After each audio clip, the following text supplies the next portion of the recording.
হত্যার প্রতিবাদে চট্টগ্রামে আর কি কর্মসূচি রয়েছে এবং উপদেষ্টা হাসান আরিফ আর কি বলেছেন? ধন্যবাদ আয়েশা আপনাকে। এর আগের ঘন্টায় কিন্তু আমরা দেখানোর চেষ্টা করেছি, আমরা যেখানে দাঁড়িয়ে কথা বলছি এখানেই প্রথম জানাজা হয়েছে আইনজীবী সাইফুল ইসলামের। তো এখানে প্রথম জানাজা অনুষ্ঠিত হয়েছে। তো এখানে আমরা দেখছি আইনজীবীরা তারা বিচারিক কাজ তারা বর্জন করেছেন। তো এখানে আইন শৃঙ্খলা বাহিনী তাদেরও উপস্থিতি দেখা যাচ্ছে। তো একই সাথে আমরা একটু দেখানোর চেষ্টা করছি, আইনজীবীরা তারা দেখতে পাচ্ছেন আদালত চত্বরে তাদের অবস্থান কিন্তু আমরা দেখতে পাচ্ছি। তো এখানে বিচারকরা এসেছেন, তবে বিচারক আসলেও কিন্তু আমরা দেখছি আইনজীবীদের উপস্থিতি একেবারে তারা চত্বরে, তারা কিন্তু কোনো বিচারিক কাজ করছে না। তাদের যে দাবি সে দাবি নিয়ে তারা এখনও পর্যন্ত অনড় আছেন। তারা বলছেন প্রথম জানাজা শেষ হয়েছে, দ্বিতীয় জানাজা জমিতুল ফালা মসজিদে সাইফুলের মরদেহ কিন্তু নিয়ে যাওয়া হয়েছে। তৃতীয় জানাজা হবে তার গ্রামের বাড়ি লোহাগাড়ায়, সেখানে 2টোর দিকে কিন্তু তৃতীয় জানাজা অনুষ্ঠিত হবে। তৃতীয় জানাজা শেষে কিন্তু আমরা যতটুকু জানাচ্ছি তার পারিবারিক কবরস্থানে তাকে চিরশায়িত করা হবে। তো দেখতে পাচ্ছেন পুরো একেবারে আমরা দেখছি আইনজীবীদের অবস্থান দেখা যাচ্ছে, তারা এখানে যে আইন শৃঙ্খলা বাহিনী তাদের অবস্থানে কিন্তু আমরা দেখছি চোখে পড়ার মতো। চারিদিকে কিন্তু আসলে আদালত চত্বর কিন্তু নিরাপত্তার চাদরে ঢেকে রেখেছেন। তো এখানে আইনজীবীদের দাবি তুলেছেন, তারা বলছেন এখানে তাদের যে দাবি সেই দাবি হচ্ছে এই ঘটনার সাথে যে জড়িত হোক তাকে আইনের আওতায় আনা হোক, সেটাই চাই। এমনকি একটু আগে এখানে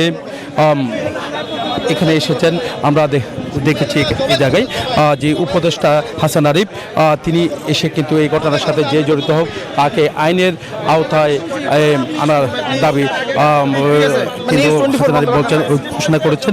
তিনি এখানে বলছেন এই ঘটনার সাথে যে জড়িত হোক তাদেরকে আইনের আওতায় আনা হবে। তবে আমরা দেখছি এখানে উত্তেজনা দেখা যাচ্ছে বিভিন্ন জায়গায়। এখানে দেখতে পাচ্ছেন পুলিশ প্রশাসন খুব সতর্ক অবস্থানে আছে, এমনকি কোনো জায়গায় আগুন লাগার ঘটনাও আমরা কিন্তু দেখতে পাচ্ছি। এখানে আইন শৃঙ্খলা বাহিনীর সতর্ক অবস্থানে আছে। আমরা দেখতে পাচ্ছেন যে এখানে আইন শৃঙ্খলা বাহিনীর সতর্ক অবস্থানে আছে বিভিন্ন জায়গায়। আইনজীবীরা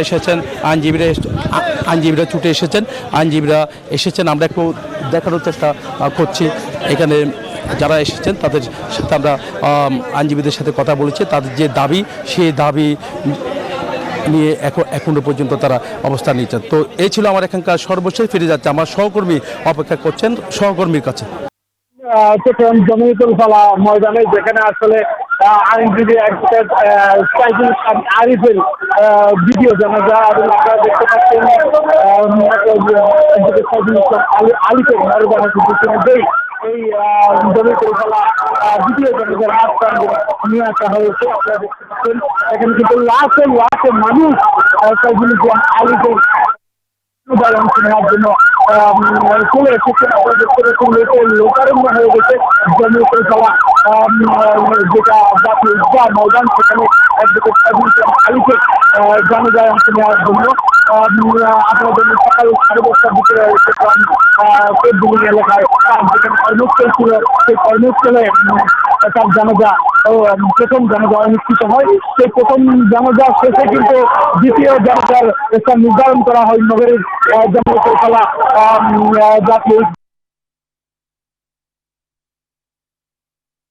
এবং এখানে এই জানাজায় অংশ নিতে ঢাকা থেকে দক্ষিণ ছাত্র আন্দোলনের সমন্বয়ক সার্জিস আলম, আশরাফ আব্দুল্লাহ এবং জামাত বিএনপি সহ বিভিন্ন রাজনৈতিক নেতৃবৃন্দ একই সাথে